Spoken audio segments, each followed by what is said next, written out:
c'est juste myocardite. Le myocardite. Myocardite. Hmm.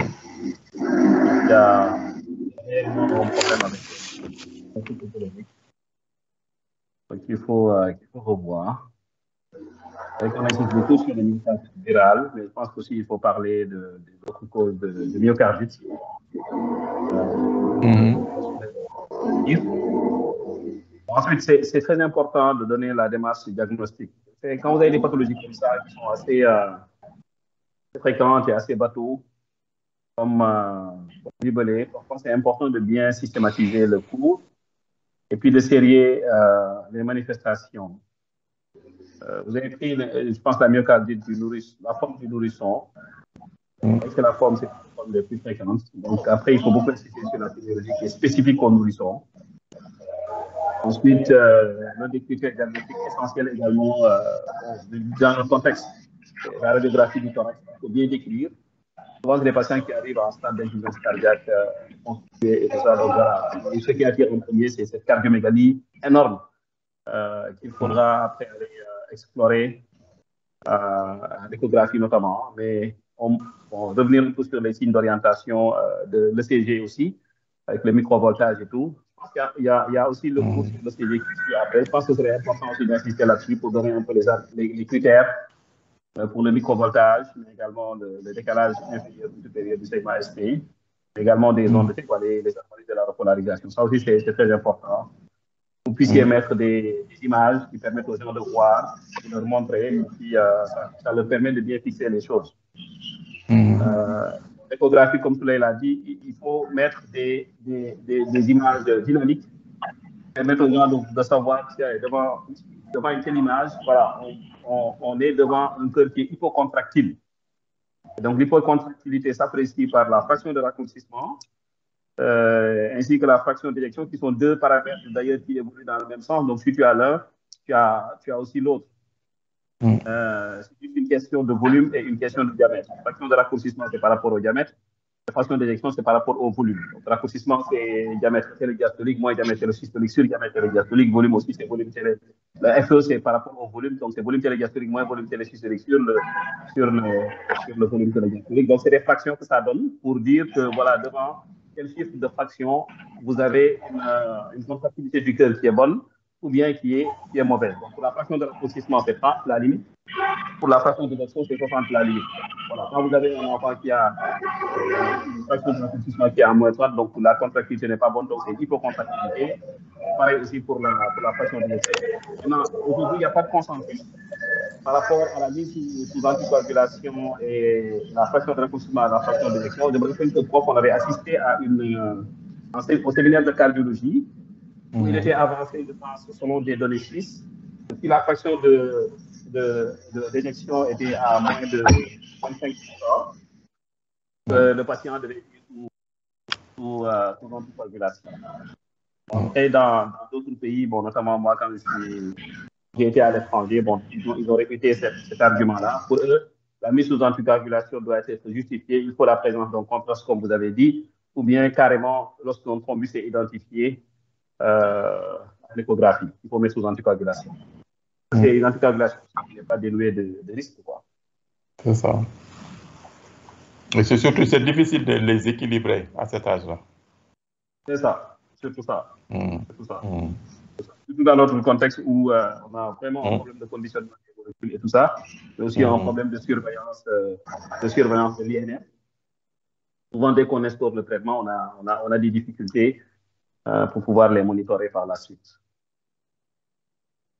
Bon, après, il faut insister aussi sur l'intérêt. Bon, la scintigraphie, je pense que bon, ça se fait de moins en moins maintenant. L'IRM, quand même, est d'une importance capitale. Voilà, pour certains diagnostics de myocardite, notamment chez des enfants qui sont un peu plus grands, qui se plaignent de douleurs thoraciques. Alors, parfois, l'échographie ne montre pas souvent des signes peut ne pas montrer des signes directs qui permettent de poser le diagnostic, mais c'est surtout à l'IRM que le diagnostic se fait dans ces cas-là. Bon, la biopsie, normalement, c'est l'argument de dernier palier pour conforter le diagnostic, mais bon, on va pas aller faire une biopsie endomyocardique pour confirmer le diagnostic du voilà, on peut juste en parler pour voilà, quoi, montrer un peu du point de vue théorique comme ça, pour que les gens comprennent un peu les lésions, comment les lésions évoluent et tout ça. Mais bon, C'est ça reste ça. quand même. Alors Non, non, ensuite, bon, oui, oui, prof. je dis parfaitement, non, ça ne se fait plus pratiquement. Effectivement. La Hmm. biologie aussi, ça aide beaucoup. Donc là aussi, c'est Hmm. important d'y insister. Hein. C'est, voilà, quoi, surtout l'élévation des enzymes cardiaques. Donc, ça peut passer des LDH, CPK en fonction de ce que vous avez qui est disponible dans votre laboratoire, mais surtout la troponine IC. Ça aussi, c'est des marqueurs qui sont très importants pour le diagnostic d'une myocardite. Bon, après, vous avez les autres signes, les syndromes inflammatoires non spécifiques classiques. Donc, il faut citer en passant, mais surtout insister sur les enzymes cardiaques, l'élévation des enzymes cardiaques. Euh, le diagnostic biologique, je pense qu'il faut mieux le sérier pour pouvoir, parce qu'il y a énormément d'écologie.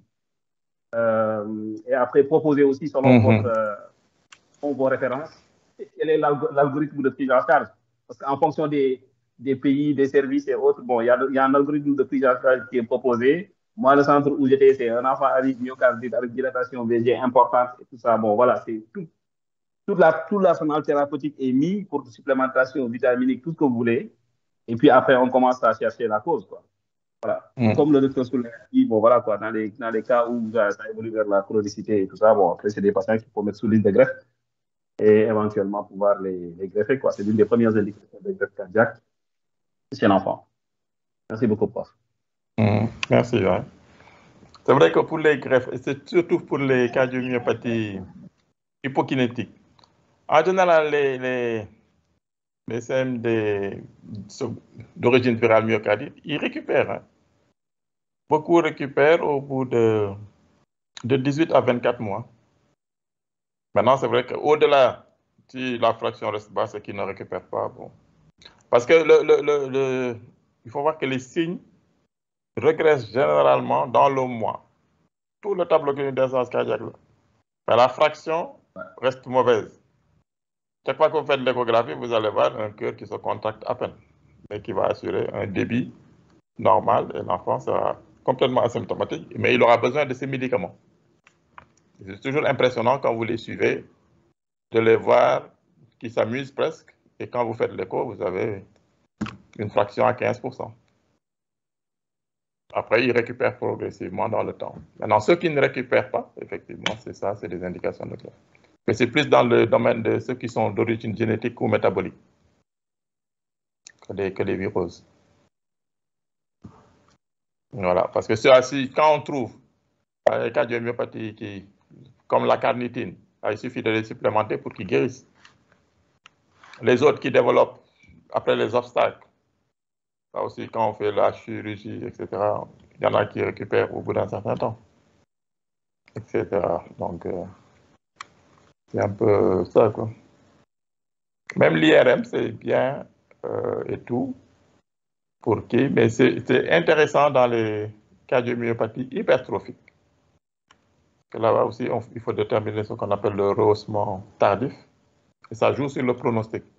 Plus il est élevé, plus le risque de décès est important, et plus il y a des indications normalement de greffe.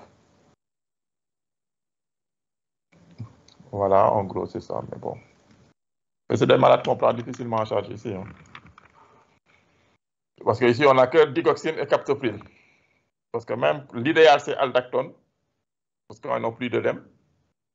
Parfois, on a des soucis de conditionnement pour leur donner. Et bon, on fait comme on peut. Quoi. Voilà, c'est bien.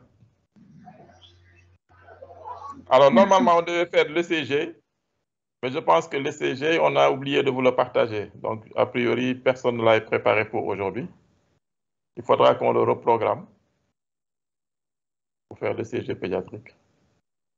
Donc, je vais coordonner avec le docteur Yacine pour voir le jour qu'on va le faire. D'accord, professeur. OK. Voilà, donc s'il n'y a pas d'autres questions,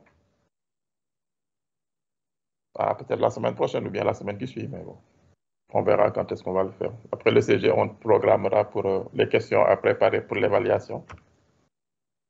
Et puis, le tour pour l'examen final. D'accord.